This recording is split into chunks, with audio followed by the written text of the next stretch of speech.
And in literary parts, we need to learn about the travelogues, chronicles, autobiographies and biographies. Okay. See, first we are studying the archaeological sources. In that, if I focus on the first one, that is the monuments. See, the old temples, mosques, the old palaces, forts, these all are known as the monuments. पुरानी जो चीजें हैं, okay, पुराने मंदिर, पुराने mask, पुराने palaces, पुराने जो किले वगैरह हैं, these all came under the monuments. Okay. So, if I take the example of the monuments constructed at the time of medieval period, the best example is the Taj Mahal, which is considered in the seven wonders of the world, right? So that is a great achievement of the medieval period, right? Other than Taj Mahal, Fatehpur Sikri, Agra, then Red Fort in Delhi, then Brihadeshwar Temple at Tanjore. Okay, so these are some examples of the monuments which were constructed at the time of medieval period. Now these monuments showcase the style of the architecture कि उस time पे architecture का style क्या था, किस type का architecture था. Other than that, this architectural style actually shows the influence of the religion, the influence of the foreigners.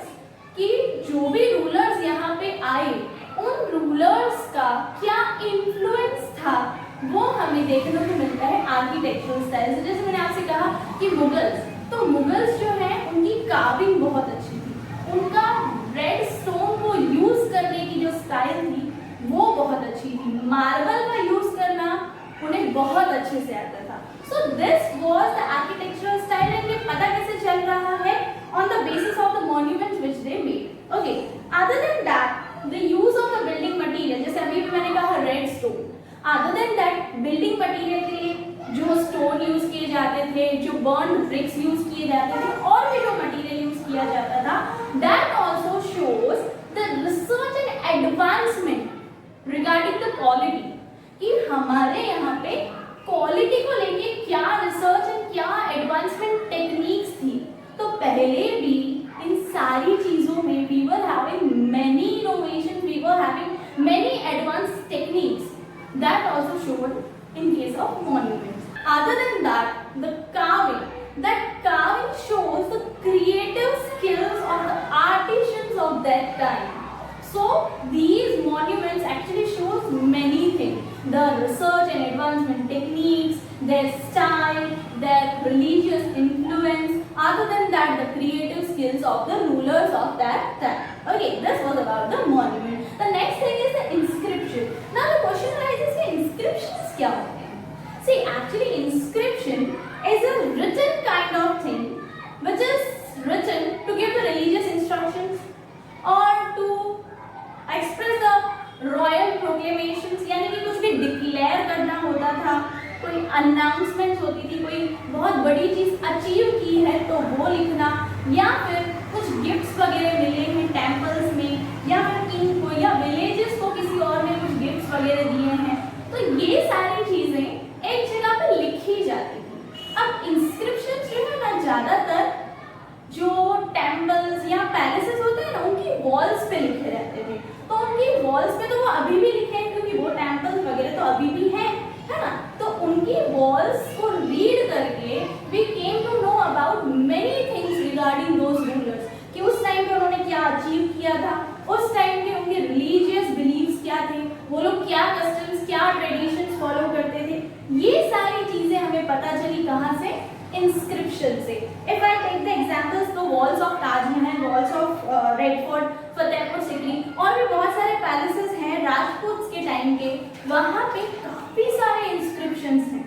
Okay, other than this inscription, these inscriptions gives us the insight of the rule of the particular dynasty कि particular dynasty की क्या मान्यताएं थी, क्या उन्होंने जो है वो लोग किस we can say कि उनमें क्या टैलेंट था, वो किस तरह से सारी चीजों को मैनेज करते थे. That we come to know by reading the inscriptions. For example, if I talk about the inscriptions regarding the wars and the victories, so this shows their military interests, their military achievements, right? तो इस तरह के बहुत सारे अलग अलग inscription होते थे जो उनके बारे में काफी आइडियाज देते हैं. Other than that, third source is the coins. अब ये coins क्या करते होंगे? See, coins actually give us the idea about the name and the ruling period of the king. कि उस टाइम पे कौन सा किंग था. तो कई बार होता है कि रूल उसमें जो पर्टिकुलर रूलिंग किंग्स होते हैं उनके नेम्स वगैरह लिखे रहते हैं. तो the particular ruling king of that period, फिर उनका रूल कब तक चला, कोई पर्टिकुलर डायनेस्टी का रूल कब तक चला, that also can be known by the coins. Other than that, the presence of coins in foreign countries or the coins from foreign countries and the presence of those coins here shows that with which countries we used to trade. हम उस time पे कौन सी countries के साथ trade करते थे वो भी हमें पता चलता है. कैसे? By these coins. क्योंकि हमारे कॉइन्स अगर उनकी कंट्री में है मींस हम उनके साथ ट्रेड करते होंगे at the time of medieval period. उस पे वैसे भी आपको कॉइन्स के थ्रू ईयर, टाइम, किंग का रूल सब कुछ तो पता चल जाए ना. So coins also helped us in many ways. Okay, I hope the archaeological sources is clear, that is monuments, inscriptions and coins. Now if I talk about the literary sources, see literary means लिखा हुआ, जो लिखित चीजें हैं, like many types of documents. अब मैं documents में बात करूँ तो एक बहुत ही अच्छी बात आती है, that is about the travel log. अब ये travel log क्या है? See, इंडिया जो है पूरे वर्ल्ड में फेमस है ना, हमारे कल्चर के लिए, हमारे यहाँ के मॉन्यूमेंट्स के लिए और बहुत कुछ है हमारे इंडिया में. सो बहुत सारे ट्रैवलर्स यानी बाहर से फॉरेन ट्रैवलर्स यहाँ पे इंडिया में आते थे, यहाँ पे काफी सारी प्लेसेस पे विजिट करते थे, फिर उन्होंने जो कुछ भी ऑब्जर्व करा वो सारी चीजें वो लिख देते थे, है ना. तो उन्होंने जहाँ ये सारी चीजें लिखी है, that particular written notes are actually known as travelogue. ठीक है, तो ये ट्रैवलॉग्स हमें बहुत काम आए. लाइक हिस्टोरियंस अब जब वो ट्रैवलॉग्स रेफर करते हैं तो they come to know about the many places. उन प्लेसेस की क्या स्पेशलिटीज थी, उन्होंने क्या ऑब्जर्व किया, तब वहाँ के लोग कैसे थे, तब कौन से किंग का रूल था जब वो पर्टिकुलर प्लेस वहाँ पे थी. तो इससे रिलेटेड मतलब नोट्स में से हमें काफी इंफॉर्मेशन मिल जाती है. Now if I talk about the various travelers, there were some famous visitors in our India who wrote the travelogue, that is Al-Biruni. Al-Biruni, he came from the Central Asia here, okay, and he gave a detailed account of the Indian philosophy and culture. हमारे India की philosophy और हमारे India के culture को ध्यान में रखते हुए उसने एक बुक लिखी थी और उस बुक को उसने क्या नाम दिया था, तारिक अल हिंद. एक्चुअली तो नाम ये दिया था किताब फी तहकीक माल हिंद, लेकिन बहुत ही बड़ा नाम हुआ इसीलिए उसको उसका दूसरा नाम क्या है, तारिक अल हिंद. ओके, ये बुक किसने लिखी थी, अल-बिरूनी. वन मार्क में दैट कैन बी आस्क्ड. और ये अल-बिरूनी कहाँ से आए थे, सेंट्रल एशिया से. और उन्होंने किस चीज पे ये बुक लिखी थी, तो इंडिया की फिलोसॉफी यानी इंडिया की मान्यताएं और इंडिया के कल्चर को ध्यान में रख के ये बुक उन्होंने लिखी थी. Other than that, there was Ibn Battuta. Ibn Battuta जो है ये एक्चुअली इनकी बर्थ प्लेस थी मोरक्को एंड वहाँ से ये इंडिया में विजिट किए थे. और जब वो इंडिया में विजिट किए थे तो there was a rule of Tughlaqs. Tughlaqs का यहाँ पे रूल था and at that time he visited here. उन्होंने भी एक बुक लिखी थी उस रूलर्स के टाइम पे जो कि उन्होंने ऑब्जर्व किया उसके बेसिस पे, that was Rihla. Okay, other than that there was one more person, that was Abdul Razak. Abdul Razak जो है उन्होंने विजयनगर किंगडम में विजिट किया था एंड वहाँ के ऑब्जर्वेशंस के बेसिस पे कुछ ट्रैवलर्स लिखे थे. सो इसी तरह से बहुत सारे और भी नेम्स हैं जो आपकी टेक्स्ट बुक में दिए हैं जो कि यहाँ पे आए थे और यहाँ की ऑब्जर्वेशंस के बेसिस पे they have given us some travellers. Okay, अब बात आती है तो नेक्स्ट इज क्रॉनिकल्स. ट्रैवलर्स को समझ आ गया क्या है. अब ये क्रॉनिकल्स क्या है. सी आपने कई बार सुना होगा क्रोनोलॉजिकल ऑर्डर. क्रोनोलॉजिकल मींस क्या होता है, सीक्वेंस में लिखना यानी इवेंट सीक्वेंस में होना. ओके, तो chronicles are actually the written records of the events arranged in order in which they happen. Like पहले कौन सा इवेंट हुआ, फिर उसके बाद कौन सा हुआ, फिर उसके बाद कौन सा हुआ. तो इस तरह से chronological order में एक अच्छे से written records लिखे हुए हैं, that is called chronicles. Okay. अब बात आती है कि chronicles किस काम आए हमारे. So the chronicles were kept, and most of the time they were the ones whose work gave a detailed account of the life and time of the kingdom. अब देखो क्या हुआ कि किंग्स का कितने टाइम तक रूल चला, उन्होंने उस पर्टिकुलर टाइम में क्या क्या एक्टिविटीज की, क्या क्या अचीवमेंट्स की, वो सारे इवेंट्स के अगर हमें सीक्वेंस में रिकॉर्ड मिलेंगे तो यू थिंक कि कितना हेल्पफुल है ना. किंग ने क्या किया, क्या डेवलपमेंट लाया. जैसे मुगल्स का हमने पढ़ा था कि उन्होंने ये डेवलपमेंट किया, उन्होंने लॉन्ग टाइम तक यहाँ रूल किया. तो ये सब कहाँ से पता चला, उन्होंने कब क्या अचीव किया, कहाँ से पता चला? From chronicles. If I talk about some chronicles, there are few examples, important chronicles of medieval period. That is Rangini, which is written by Kalana.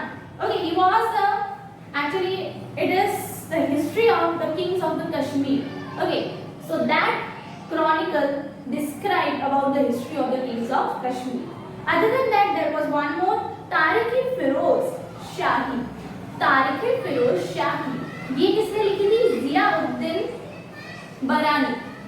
इन्होंने ये लिखी थी. It was actually the record of the history of sultans of Delhi, और उनका जो भी history था और कब तक की हिस्ट्री उन्होंने उसमें बताई गई है. फिरोज शाह तगलक का जब रूल चल रहा था तब तक की हिस्ट्री उसमें पूरी डिस्क्राइब की हुई है कि किसके बाद क्या चीज हुई थी. इसी तरह से और भी बहुत सारे क्रॉनिकल्स के नेम आपकी बुक में दिए हुए हैं, जिससे हमें काफी कुछ जानने मिला about the rulers who were ruling in the medieval period. Okay. Other than that, the last thing is the autobiographies and biographies. See, मैं आपको ज्यादा डेप्थ में इसीलिए नहीं बता रही हूँ, सारे एग्जाम्पल इसलिए नहीं बता रही हूँ बिकॉज मेन थिंग इज कि आपको इनकी मीनिंग पता होनी चाहिए. पर एग्जाम्पल तो आप रीड करोगे आपको इजीली समझ आ जाएंगे, है ना. अब ऑटोबायोग्राफी क्या है? See, it's a story of a person's life written by the person himself or herself.